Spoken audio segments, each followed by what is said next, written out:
How old are you? I'm 18. Are you actually 18? Yeah, I was born in August 2006. What is the square root of 64? 8? All right. What would you like to share? Well, I am an agnostic, so I don't necessarily believe in God, but there is an argument for God that I heard recently. So I'm wondering, and it's a very powerful argument, so I'm wondering if you'd be able to tackle with it. Sure. It's called the I'm actually excited. it's called the transcendental argument. Have you heard of that? Yeah, I have. It's philosophy, not an argument. Well, It's a very weak argument. the But concept what? of an argument is philosophical, right? No. The concept of arguing philosophy is certainly a thing. The concept of determining what is true is not a philosophical debate at all. Well, So, philosophy is a wonderful realm where ideas get to flow freely and nonsensical bullshit gets to be considered along with smart ideas. yeah, but So, like science, basically, science itself is also a philosophy. It even used to be called no. the natural philosophy. That's what it was originally called. Sure.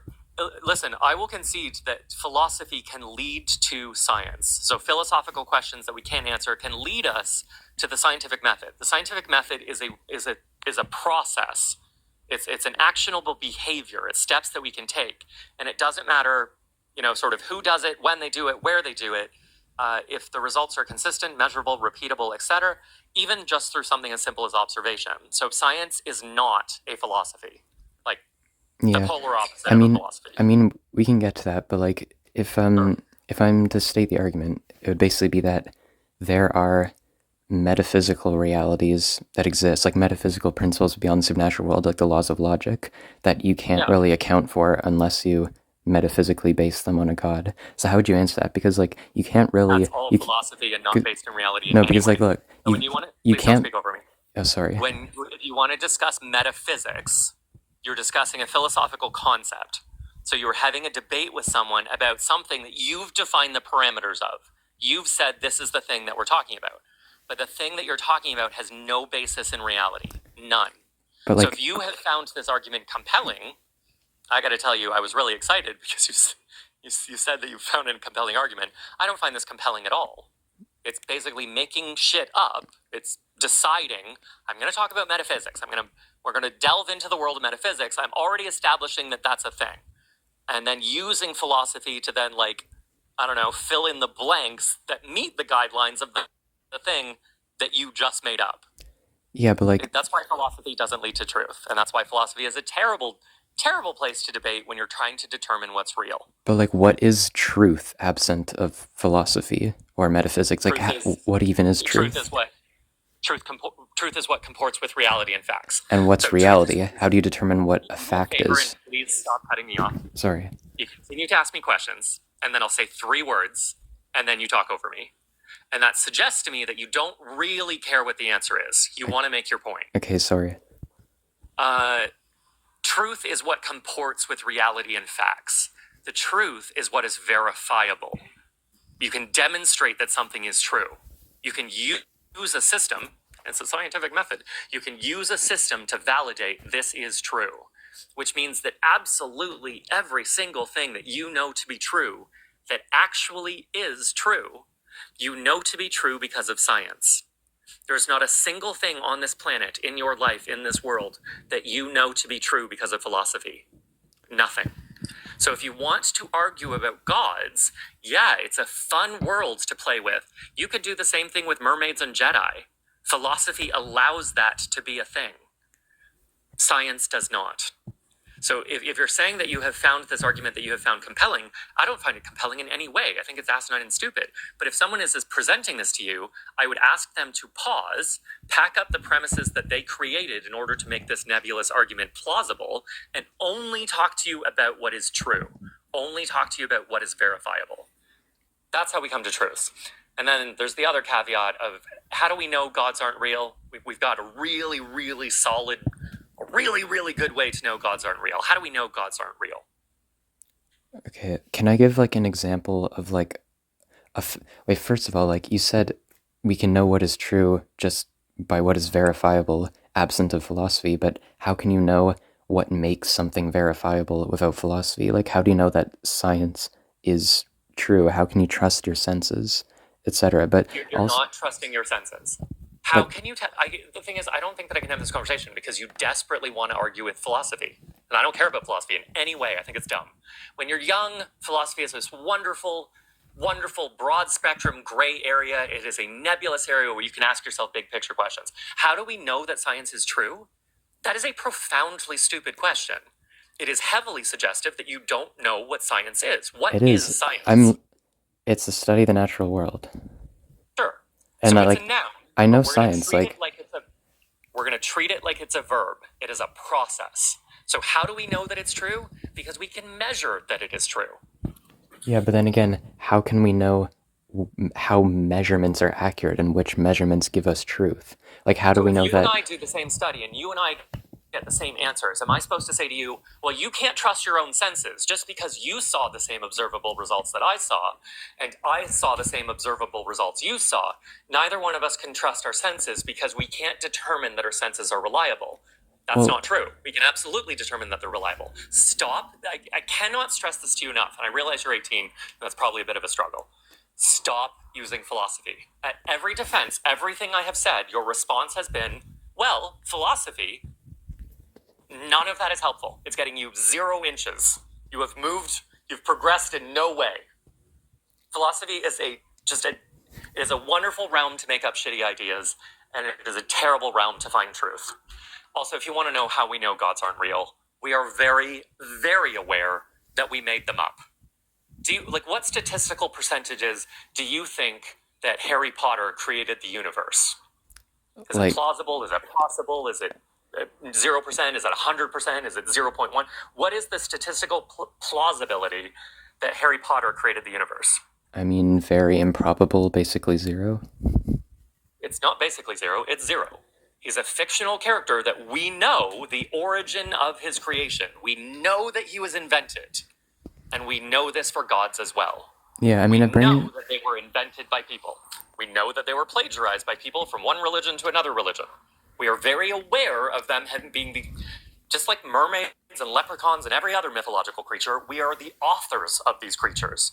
So how do we know that God didn't create us? Because we know that we created them. I mean, wouldn't like religious people just respond that we didn't create God? It was just God that revealed Himself through Scripture. Yeah, religious people make all kinds of dumb arguments. Yeah, Again, gods didn't reveal themselves to us through books. We wrote books about gods. If you find a book on planet Earth that was written by a god, I'll believe that a god ordained a message to humanity.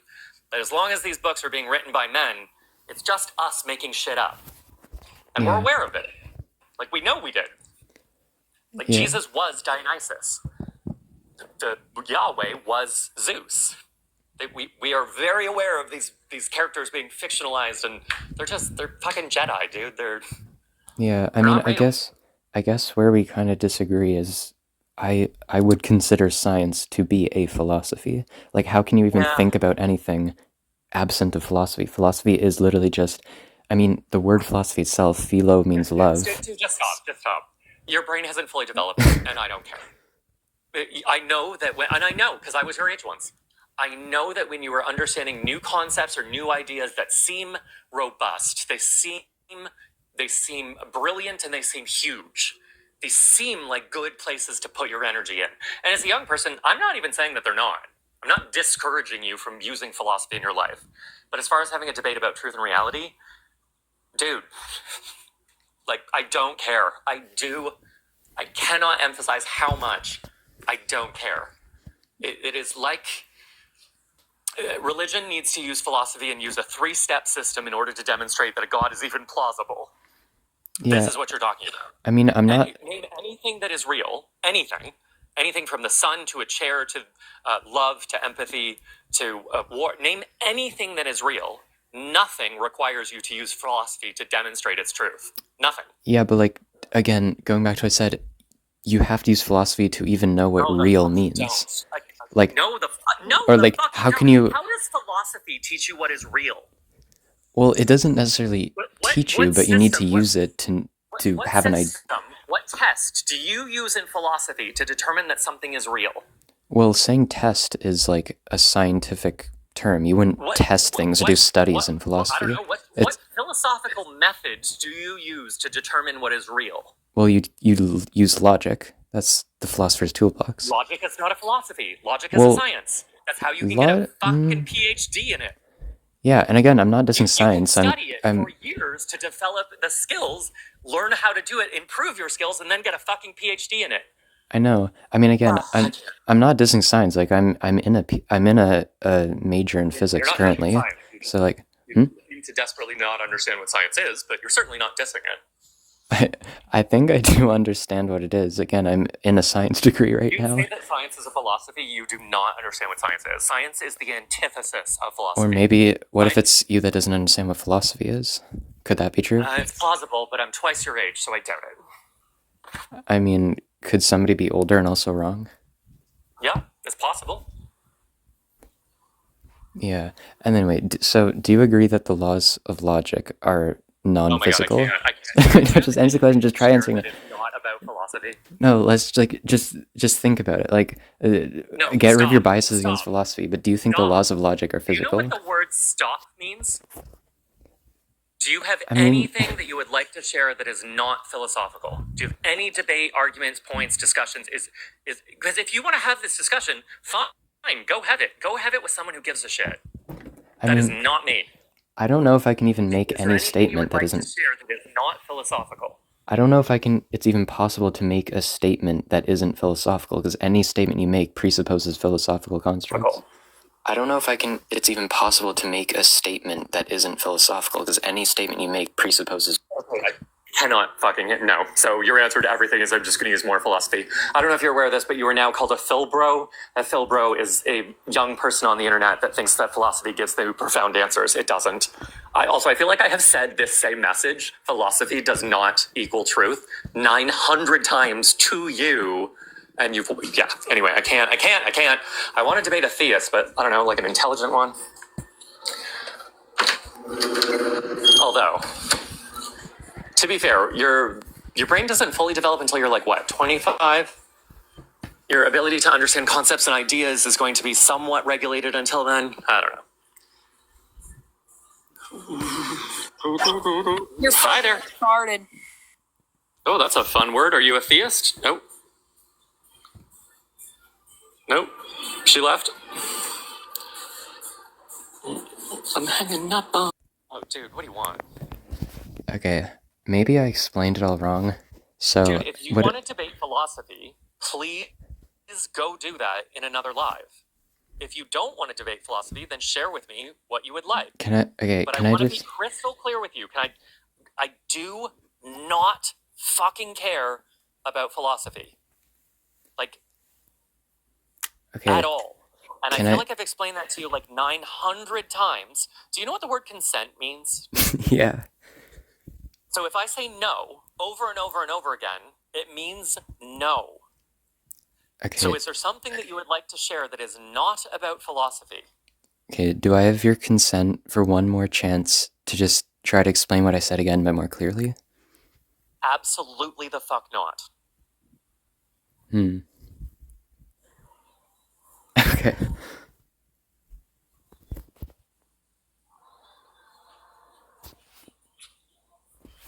Is there something else you would like to share? I don't know. I don't really understand your worldview where you think that science isn't a philosophy. Like, I just don't. How can there be? You don't understand where I don't think that science, which is entirely based on what is verifiable, is the same as philosophy, which is entirely based on what is not verifiable. Yeah, you don't know how those things are not the same. It's literally like when mythologists say, I don't understand the difference between history and science compared to mythology. One is entirely based on substantial evidence, and the other is entirely based on fuck nothing.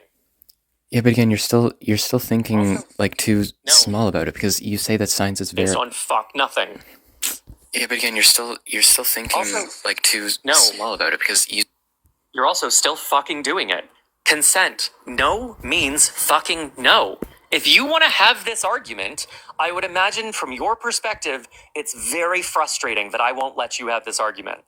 And I would encourage you, since you so desperately want to have this argument, go have this argument, or discussion, or debate, or whatever you think it is, with someone who fucking cares.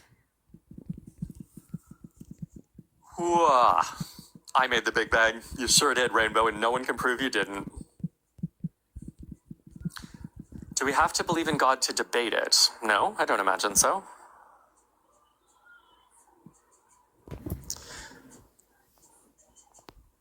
I wonder why that person chose to do that thing. That is philosophy. Win, ghost for the win. I screenshotted where you said God made the Big Bang. Wait, so I feel like when I was talking to the white supremacist guy, I missed someone who said that God made the Big Bang. Did this Mamando person, did they claim that God made the Big Bang? And also, is this Mamando person still in the chat?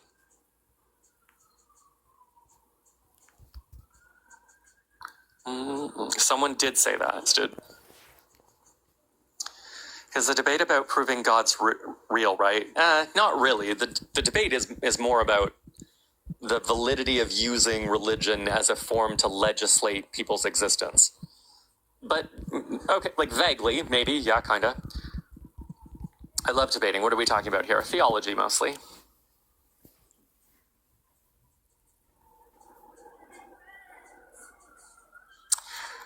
I love debating. What are we talking about? I love that my immature jokes are appreciated here. You know what, Rainbow? I don't even find them immature. You saying that you claim that you created the Big Bang is not an iota less absurd than someone saying a god did.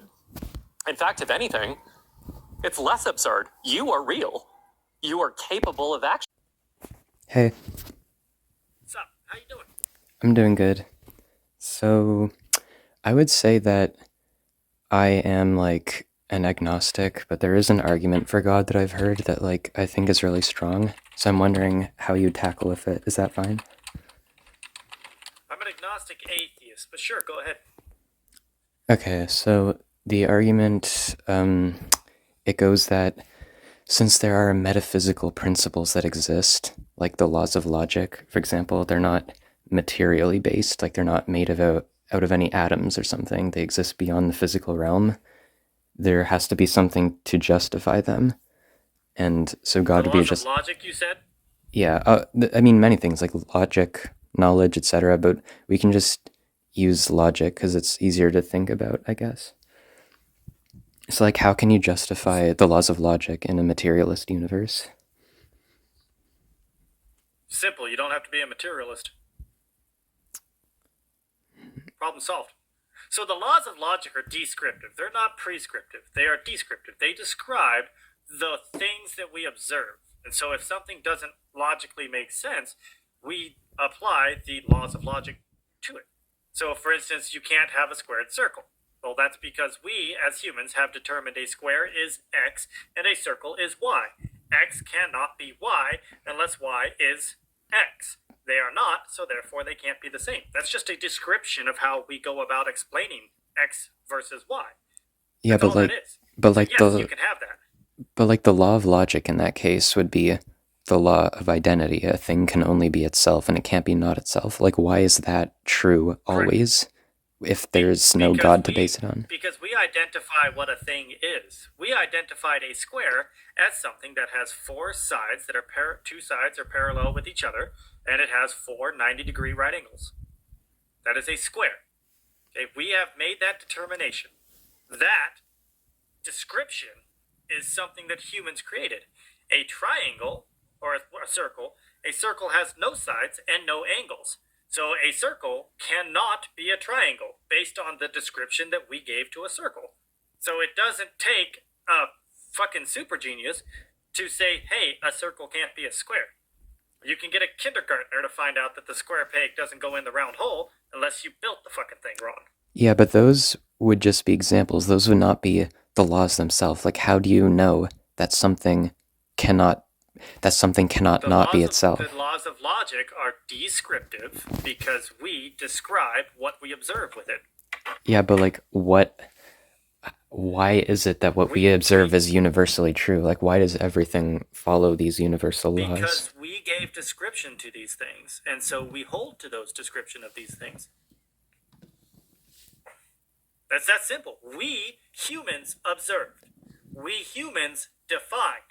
we humans determine that definition X doesn't apply to Y, and so therefore X is not Y.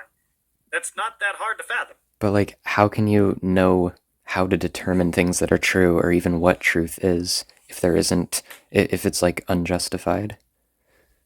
It's comparative. Comparative. Everything How? comparative. So this comb is not the same as this tablet. How do I know that? Well, is it the laws of logic and identity that tell me this piece of wood is not the same as this paper, so it can't be this and this at the same time? No, it's a comparative. This thing is made of wood. This thing is made of paper.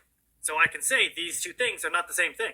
It's not the laws of logic that said that. It's me that said that. But then someone can come along and say the law of identity would tell me that this tablet is not the same as this comb. So therefore, that's the law of identity. Sure. But it doesn't take me knowing that to be able to go, this is different than that. Yeah, I mean, you don't have to consciously know the word's law of identity or even know that you're using the logical laws, but like, you are still appealing to them when you say that something is not something else, correct? Like these Right, right, because we're comparing thing A to thing B. And so we can say thing A is not thing B through observations. through observation, but yeah, you observe that the things are different, but how you determine that things are different are not based on observation. They're based on they're based on metaphysical laws, right? So you're telling me that I'm not observing that my comb is made of wood and significantly smaller in dimensions than my tablet of paper? Yeah, you observe I'm that, not but observing that? you do observe that, Well, but then, how then you that is exactly what I'm saying. You are observing these things and you are applying descriptions to these things. I mean, yeah, you observe like the spatial and compositional differences between the two things, but how you determine that those two things are different are based on the laws of logic. You observe the differences, but how you actually know that things having differences make them different is because of the laws of logic, which are transcendental. I've never appealed to the laws of logic until I started having theological discussions. So does that mean that I could have had this paper and this comb be the exact same thing in my mind because I'd never appealed to it before? No. The laws of logic are descriptive. The only reason I now say that these two things, the laws of logic indicate that this is not identical to this, so therefore this is not this, is because that is a description of something that I already knew. Yeah, but like, again, even if you didn't know the laws of logic, let's say somebody came up to you and they said, oh, when I did X thing, it was nighttime and daytime at the same time. You, even if you didn't know the laws of logic by what they're called, you could still say, well, no, that's not true because something can't be true and false at the same.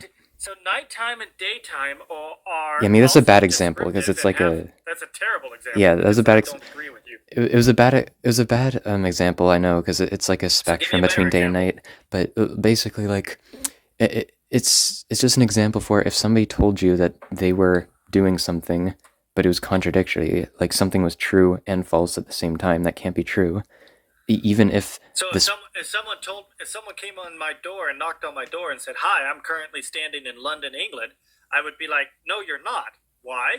Because I don't fucking live in London, England." Yeah, that's a better And example. again, I don't have to appeal to the laws of logic for that.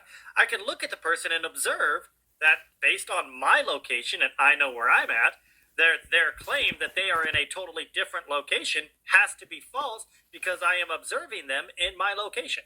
It's observation.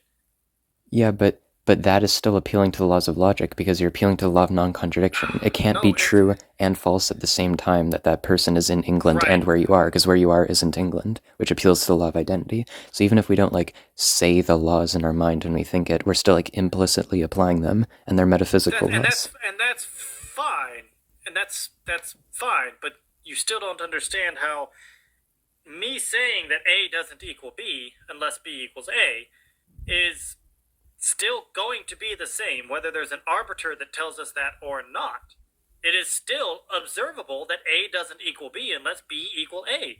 We don't need a grand arbiter to tell us that. Our observations tell us that.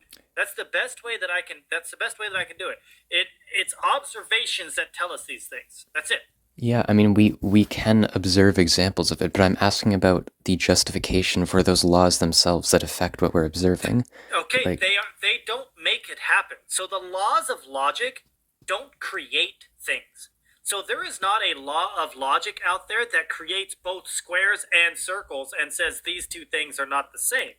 The laws of logic are a descriptive property that we apply to something that we recognize as a square and something we recognize as a circle. So the laws of logic are not creative, they are just descriptive of what we observe. yeah, but again, what we observe universally follows these laws. Like, sure, the laws themselves Are are. you not fucking following this, bro? Like, I keep saying the same thing and you keep repeating the same thing. So if we're just going to keep going around in circles, then it's pointless. I have explained to you multiple times that we observe something and then we apply that something. And since that something is universally observed, we call that the laws of logic. That's it. That's that simple. Yeah, but like, okay, do you think that the laws of logic are metaphysical? By that, they're not actually physical. Like they just kind of exist within the realm of philosophy. Yeah, they're not physical. Do you agree? Like, do So the you? laws of logic are descriptive. By definition, they are a concept of how we look at and explain the world around it. So, no, they are not physical, which, if that is your definition of metaphysical, then yes, they are metaphysical. Okay, but like, again, even like any of the language that you can use to describe Abstract. I like that. Yes, they are abstract. that even any of like the language that you use to describe observation and like science, those still assume metaphysical propositions. So how can that be true in like a materialist atheist universe? How can what be? I'm sorry, I missed what you said. Yeah, because like, How can something non-material exist within a material universe? yeah, basically. I'm not a materialist. I recognize that immaterial things exist, such as thought. What is the definition or what is the physical representation of the thought red? Is it a square of red, a circle of red, a scribble of the color red? If I think red, what does that look like? Technically, it is a bunch of chemical interactions and electronic signals in my brain that made me think red, but the conscious viewing of red is just a thought. So it is a immaterial thing. So again, I am not necessarily a materialist. Now you can try to boil down that thought is a material thing because it comes from physical things, but that's not necessarily what I'm trying to get at right now. But so how do you like justify the existence of the metaphysical without a god? You don't need a grand arbiter to go, wow, this doesn't make a whole lot of sense. Let me look at it again. You don't need a grand arbiter to go, hey, some things can't be explained, so let's go ahead and look into it outside of the physical world. You don't need a grand arbiter to tell you anything that can just be observed. Well, it's not that it's like you need someone to tell it to you. It's that you need something to base it on. So if it's based on the nature of God, that is more explanatory power than them just being based on themselves. No, it's based on descriptive power. Descriptive power? We as humans recognize what a square is.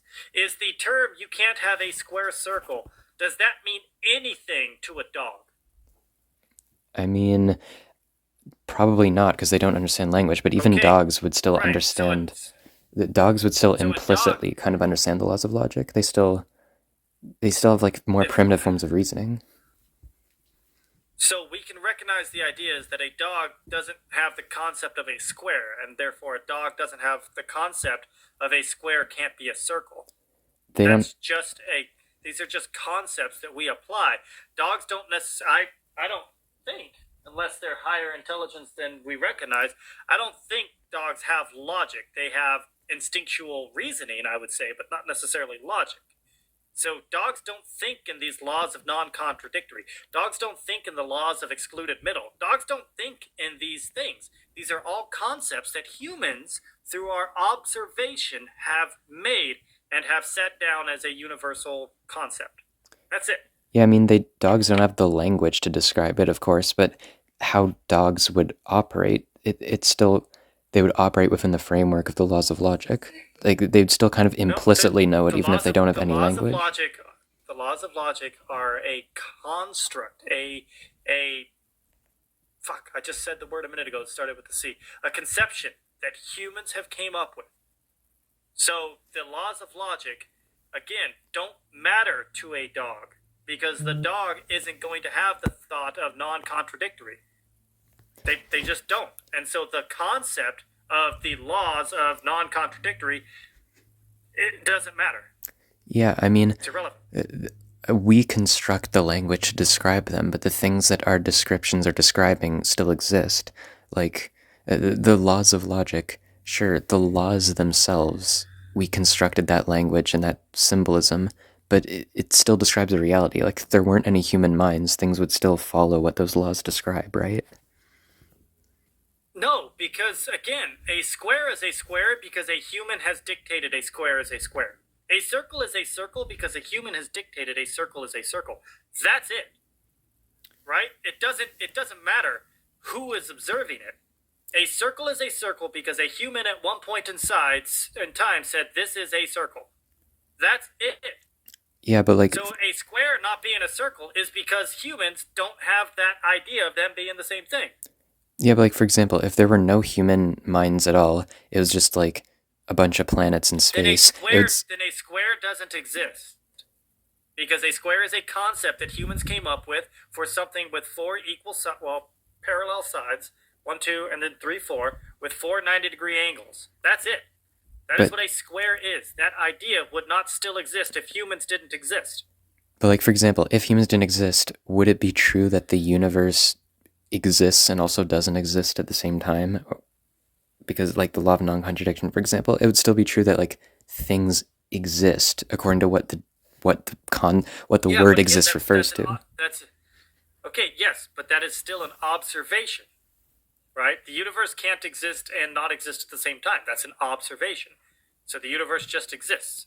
Yeah, it's an observation that follows metaphysical laws, right?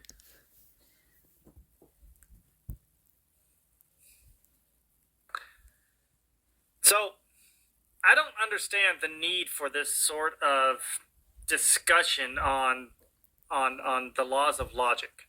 I really don't, because to say that a God is necessary for the laws of logic, does God adhere to the laws of logic? Well, they would say that the laws of logic are just the nature of God. Who's they? I'm talking about like because again, I'm an agnostic. I don't necessarily believe in God, but like the people that would make this argument, so like theists. Okay, so they and what they think God is a totally different idea based on who you're talking to. So some people are going to tell you that God is subject to the laws of logic, which would then make him not all powerful, which would then deflate and debunk what other people think that God is, because God is this all powerful being, but if he's confined by something, then he's not all powerful.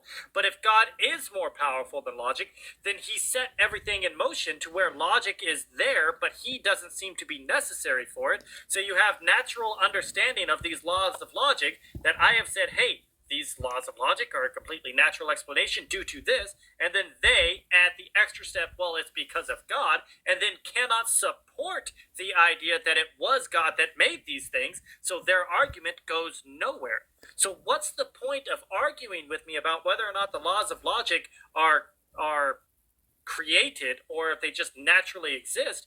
If you're going to say that that a God is needed for the laws of logic, then you need to support how God created the laws of logic and how he either holds them in place or set them to be naturally. Well, it's If not. he set them to be naturally, then naturally could just exist. Well, it's not that like he created the laws of logic. They don't believe that he created them. They believe that, or Okay, nor do they believe. so again, Wait, nor do they they. is different. Yeah, I'm asking because this is an argument that I heard that I thought was interesting. But like, so they also wouldn't say that God is subject to the laws of logic either, nor did he create them. They say that the laws of logic are the nature of God himself. Like the laws of logic are a part Okay, so of God. again, so I don't I honestly, I don't mean to be mean about this, but I don't want to continue discussing this with you because you are arguing for a position that not everyone holds. And so you're trying to get me to debunk a bunch of various different positions because of what a deistic or theistic God could or is. And I can't do that. I can say that the laws of logic are descriptive based on human observations of the natural world around us and our understanding of it. If you do not hold a position that is contradictory to that, then you can come up with anything that you think a theist might say about it, and unless I can debunk every single pieces of that you present to me, then I've been defeated. Well, no, That's not the way that the theistic position works. again, it's that if you don't have God to justify these laws of logic, like something beyond the laws of logic themselves to justify them, it's that the laws of logic have no explanation. They're unjustified. Okay, So so God if justifying you them need with God to justify, if you need God to justify the laws of logic, then how is God's quality the laws of logic? Because now we just have a natural thing, which is the laws of logic, but you're calling it God. How is it God? well, they're a part of the nature of God Himself. So that's what they would be based on Okay, and so justified by. what part of God's nature is this laws of logic? Well, I mean, there isn't really like specific discrete parts to His nature. It's just there's just So it many. sounds like it's made. So it sounds like it's made up shit that can't be supported. Oh, it's part of God. Well, what part? Well, He doesn't have specific parts. Well, then it's not a fucking part of Him. Unless you can support your position, you can't just assert it. It's part of God. Which part? Well, He doesn't actually have parts. Then what the fuck are you saying? Well, like the nature of God has different aspects to it, and this would just be one of the aspects. I don't know what you mean by like which aspect is it. It's just the laws of logic. Those are part of the nature of God. What part of God's nature is the laws of logic? Well, It's just a part of. It's just a part of God. yeah, I mean, it's like asking So God. what part. So God is. So God is the laws of logic. Kind of. It's like a part of the. It's like asking somebody what part of you is intelligence a property of. Okay. How would you answer that? It's a property of your mind.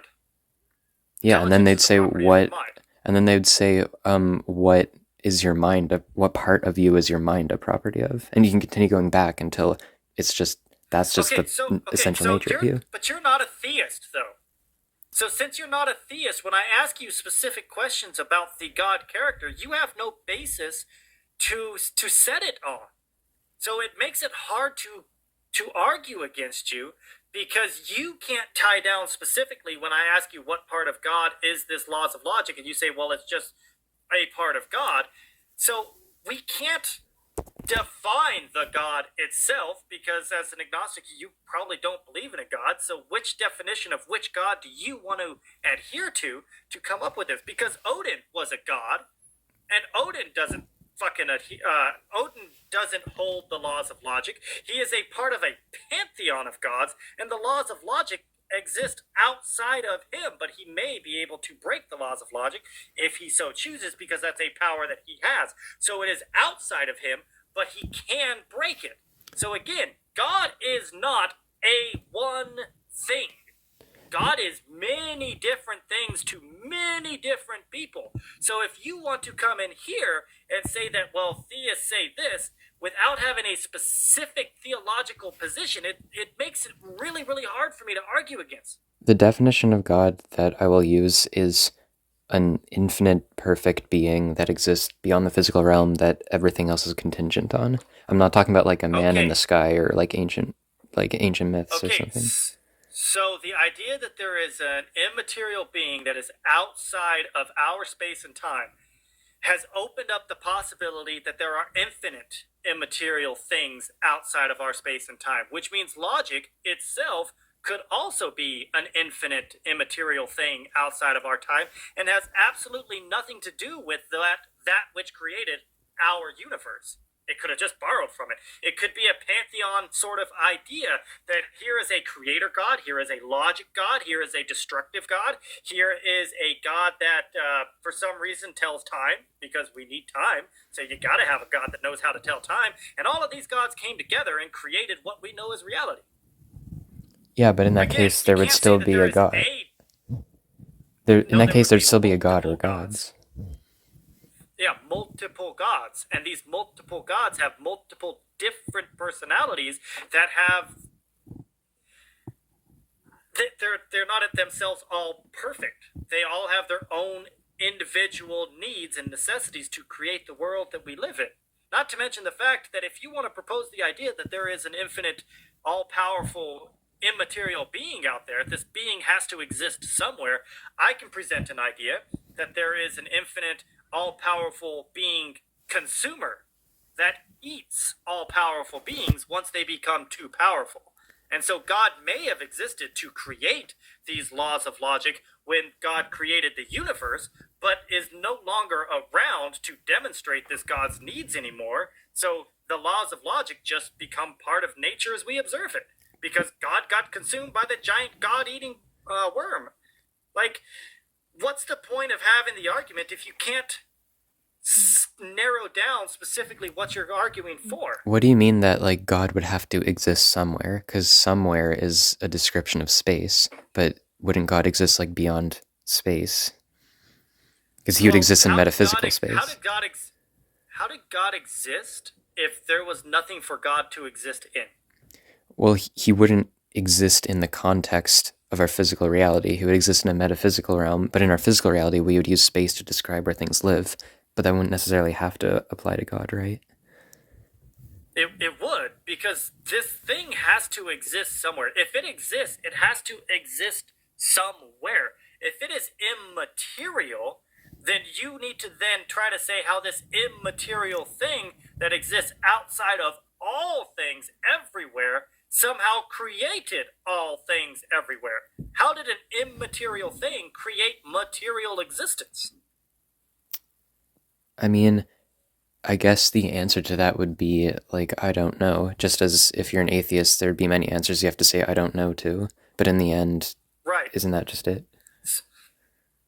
Well, that's it for me, and that's it for you, because you're an agnostic as well.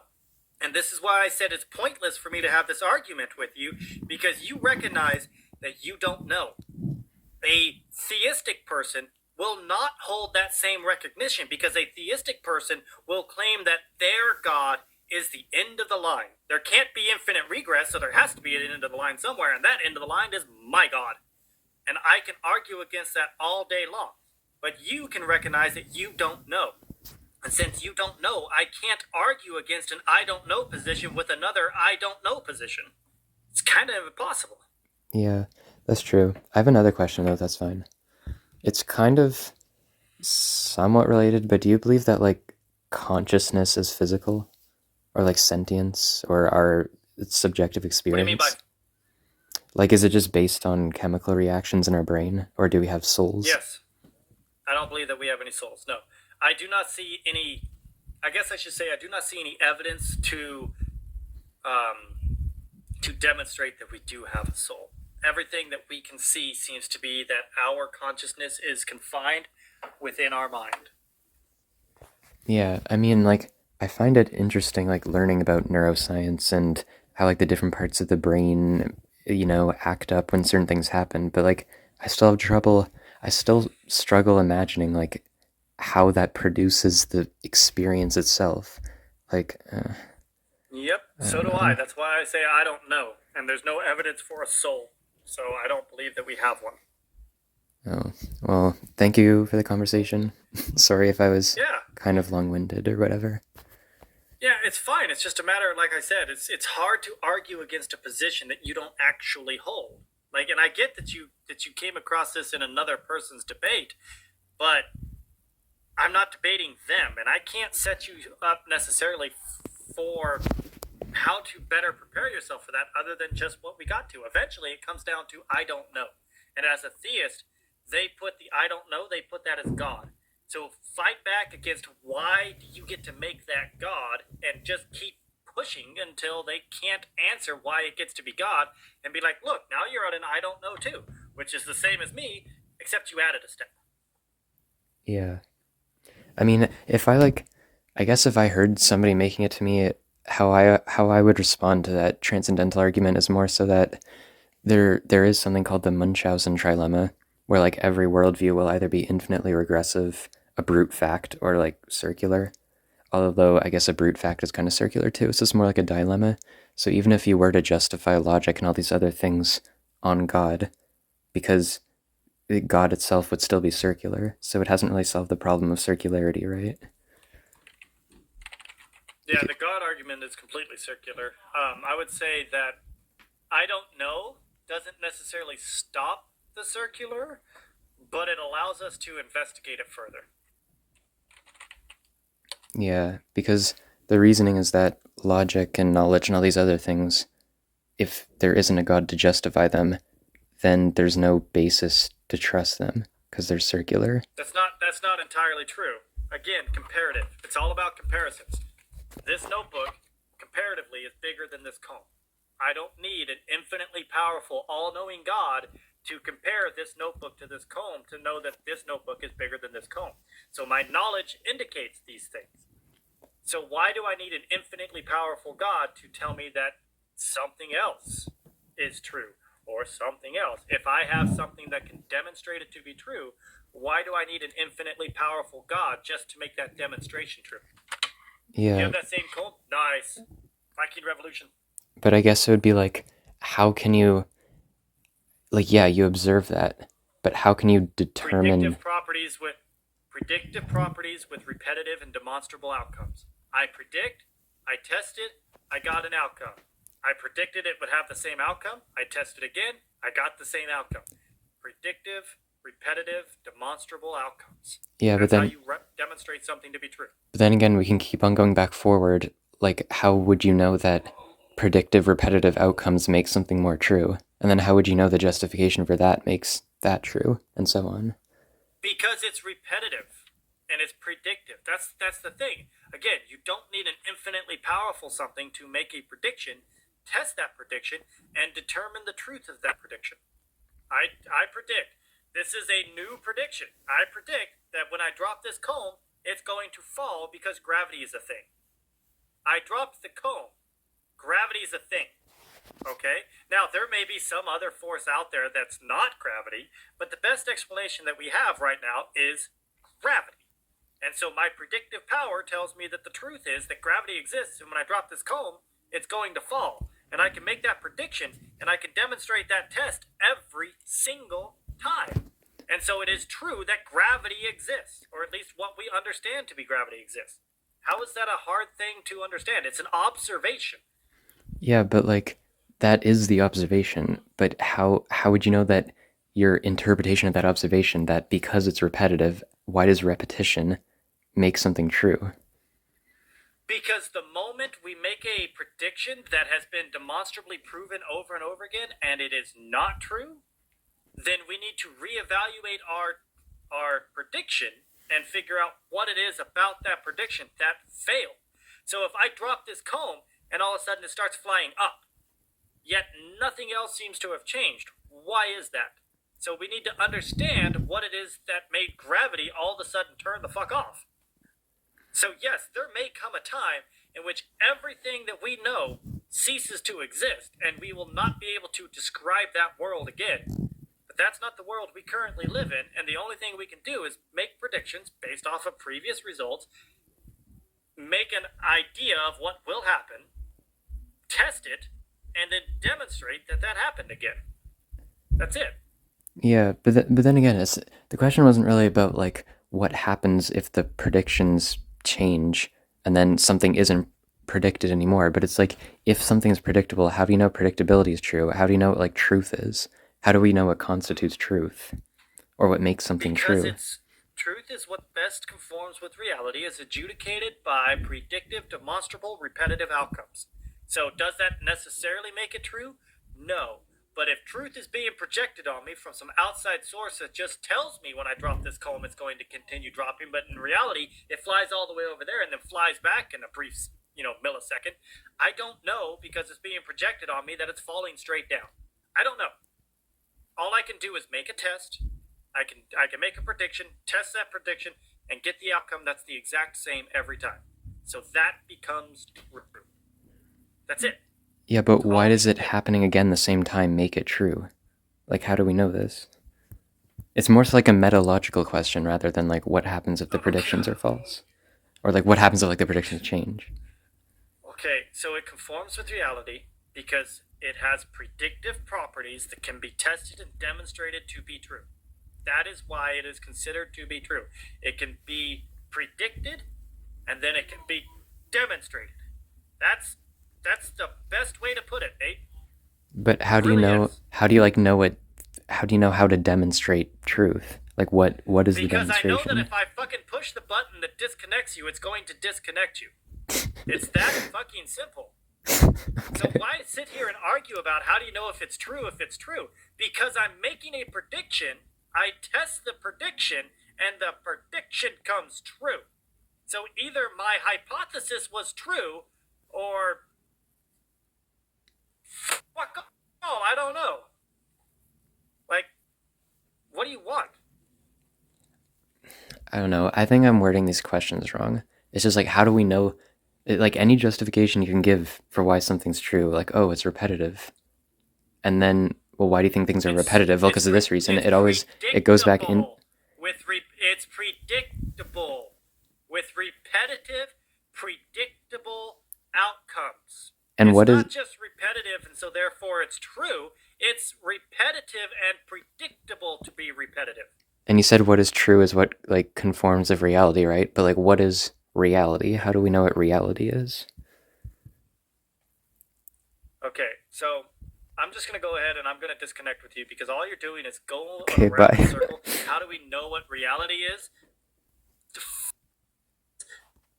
The fuck, I've already explained it many times. I'm sorry. I'm not going to continue with the same fucking description over and over again. No, I'm not running. I have literally had and explained the same thing over and over again. Prediction. Gravity is real. Test. I can drop this comb and it will fall. Demonstrable results. Hey, gravity is real. I can test it by dropping this comb. Fuck. Demonstrable, repeatable results. So therefore, it's gotta be fucking true.